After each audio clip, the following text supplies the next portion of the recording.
What's up guys, Shane here with Figudeck 3D Printing, and today we're going to check out some PLA from Digistrut.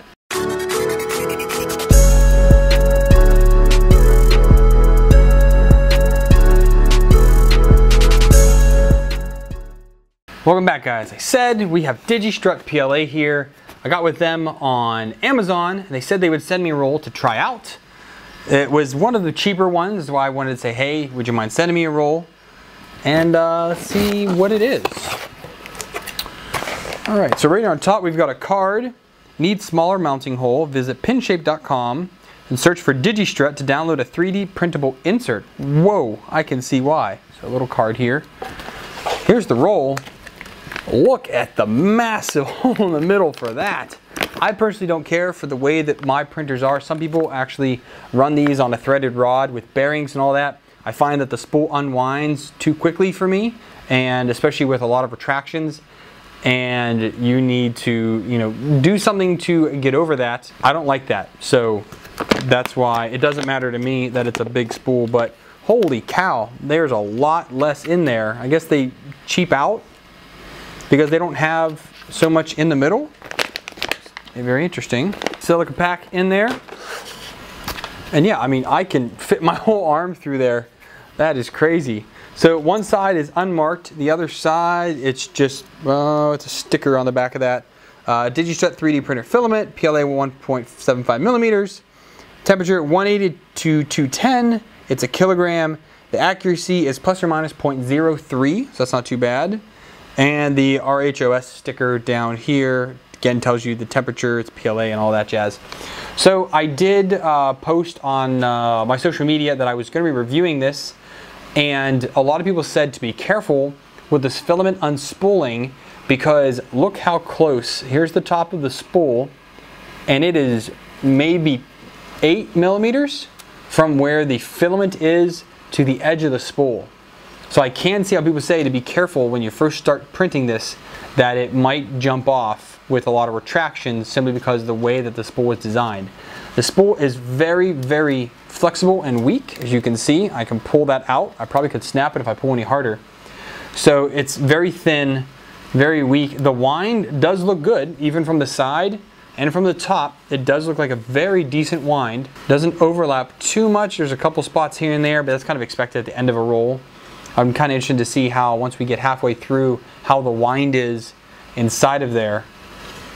But yeah, so this is a red, not really, it's a little pale red, I guess. It looks more pink in the video from what I can tell on my monitor here, but I think this looks kind of like more like a pale red, not like a very deep red like this was the filaments.ca red, and this looks pink compared to this deep red. I really like that red too.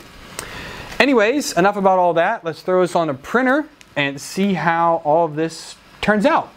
Well, you can see here, I have a gigantic print with this filament, and there is just about nothing left. I think about 2 runs around the center spool there, so a couple meters left. Not much at all.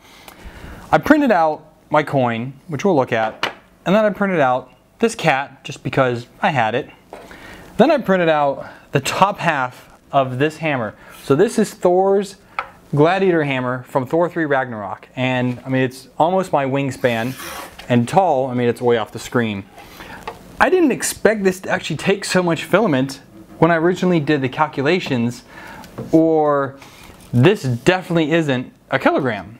I can't really figure it out because just these are printed with 5% infill, 4 bottom, 5 top with 2 perimeters. And the bottom piece here, this section right here, took 42 hours. This top part here took 35 hours on the CR10S that I've got right here. And yeah, I definitely did not think they would take up that much filament. And when I got to the end, I was like, ooh, like it got really close to the end there. And I could print out maybe 1 or 2 other models, but I didn't think it was necessary, because if you can get through a roll and have a print this large and have no under extrusion layers whatsoever, that's doggone good filament right there. I can say that. The filament diameter accuracy is everything when it comes to a filament. I don't care who you talk to, or I guess say my opinion, I care who you talk to, but anyways, in my opinion, filament diameter accuracy is the biggest thing when it comes to how good, what the quality of a filament is. it doesn't matter which it to print it at. So all filaments are not created equal. I will say that right now because I know that I've tested quite a lot of filament, you know, in the past year and a half of doing this. So I can tell what you have to do. This printed with my stock PLA settings, same retractions, everything like that, at 200 degrees Celsius. That was it. 200, this whole big thing, these parts, beautiful prints right off the bat, no issues whatsoever. So I can say I'm very impressed with the quality of it. Now let's see, like I said, I mean, you see on a big level like this, it printed great. There was only a 5% infill, so of course on some of these inlays in here where there were support, of course there's going to be a little bit of inaccuracies because it wasn't printing on everything, it was printing over air. And with only 5 top layers, it will fill most of those in, but there are a few corners where it didn't. So those holes are caused by the filament printing over nothing. Eventually filament will stack up on itself and finally get a good layer, but clearly 5 top layers is not enough with a 5% infill and something that is 8 inches wide. So be that what it may, again, super duper happy about this, super stoked about how it came out. I'm ready to crush the Hulk with this. But yeah, I want to look at the little things now.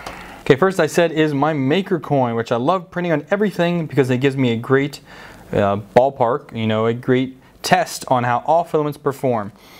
I think this came out great. It was using my standard extrusion multiplier, so I didn't have to up it or lower it. It's not over extruded. It's not under extruded anywhere. All of the walls are perfectly smooth. No under extrusion lines anywhere. And underneath it handled the support pretty well. As you can see under here where it gets a little stringy over top of support, which happens. But going along the outside of the print, there's no extra wobbles or anything like that. This one was actually printed just a smidgen too close to the build plate. But other than that, it's just a little bit of support is still stuck on there. I didn't get it all cleanly off yet. But either way, there's no wobbles anywhere in these cogs, which usually happens with filaments, depending on the type. But yeah, 200 with the cooling on the CR10S, this was just a beautiful print. And again, just as a test print, this is the Lucky Cat. I think this is the Money Cat that comes on all, well, not all, but pretty much every Chinese-made 3D printer kit that comes out, or any 3D printer. And I downloaded this one because this is just a good file that I test on all the other printers. And this is, again, on the CR10S. And it came out pretty beautifully. A little bit of retraction was different on this one. This one didn't show me any retraction layers. This did, which kind of surprised me because everything was printed the exact same settings. I just swapped out for this model. Don't know what that's about, but either way, the filament itself performed well. No under extrusion lines anywhere, which is, again, the biggest thing for me when it comes to printer, when it comes to filament quality. So as I said, color me impressed with this stuff. Looking on Amazon, I think it's $13 a roll for the PLA.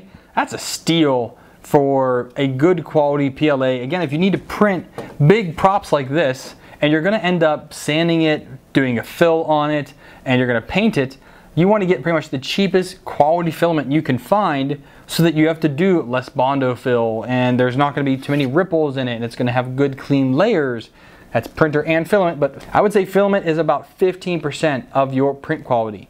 You can have the world's best filament, like some of the best out there right now is like Protopasta, but you can have horrendous settings and get nowhere with it. You can have really crappy filament with good settings and you can print anything and it looks like it's super expensive. Like, it's just, the mix of the two need to come together. So a well-tuned profile plus a good quality filament equals magnificent parts. So to sum it up, yes, I highly recommend this stuff. It is really good. Again, for the price, you cannot beat it. I have seen it on sale also, but the $13.99 seems to stick most of the time. I'll put a link down below if you want to purchase this with my Amazon affiliate link. I greatly appreciate that, and that will cause me to be able to buy more filament so I can print out more things like this in the future. But that being said, I did not pay for this roll. This was sent to me by Digistret via Amazon, and I appreciate them sending it to me. No money was exchanged. They did not pay me to do this. I just asked for it, they sent it, and the only thing I get out of it is, well, this hammer now, since I used all the filament. So thank you to them for sending the filament out to me to test. And I thank you guys for watching. So if you enjoyed this video, please give it a thumbs up. If you didn't, thumbs down, talk to me in the comments down below. I would love to hear from you whether you liked or disliked the video. If you want to support me, biggest thing to do is hit that subscribe button, hit the bell icon. That way you get an email notification anytime I upload a new video like this one. If you want to support me financially, there's a Patreon link down below. My current Patreons, you guys are awesome. You donate me any amount you want, or just go check it out and see the kind of things that I post on there, which is all for Patreons only, but anyways, go check it out. If you want to support me without spending your money, or at least without donating directly to me, you can use my affiliate links down below. I have a bunch of different vendors. A little slice of what you buy comes back to me here to support the channel so I can buy things for it. One of the last purchase I had was how to fix my lens. That hurt. But yeah, so it helps out any little bit that you guys do, even if it is just to watch this video and let the ads play. So thank you guys so much for watching, and until next time, happy printing.